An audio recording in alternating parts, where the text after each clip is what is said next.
Sa panahon natin ngayon, marami pa rin sa ating mga kababayan ang nahihirapan dahil sa paglala ng kanilang sakit at karamdaman.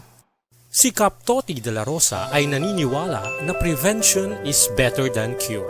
Kaya't kanyang sinikap na maging modelo ang Barangay Dita Health Center sa pagkakaroon ng mga doktor at espesyalista, dentista, clinical laboratory, ultrasound machine, 2D echo, ECG at physical therapy na makakatulong sa early detection upang ang sakit ay mapigilang mauwi sa isang malalang kondisyon.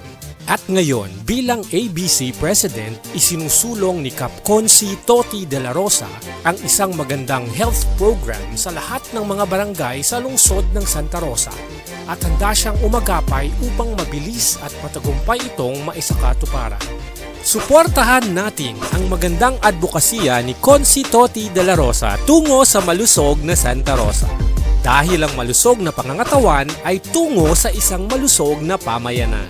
Prevention is better than cure. Toti de la Rosa ang kaagapay ng bawat barangay. Santa Rosa, mahalin natin, ito ay atin.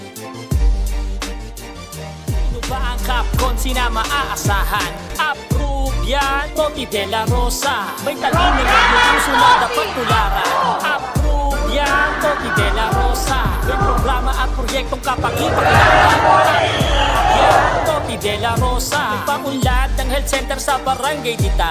Approve yan, Toti de la Rosa.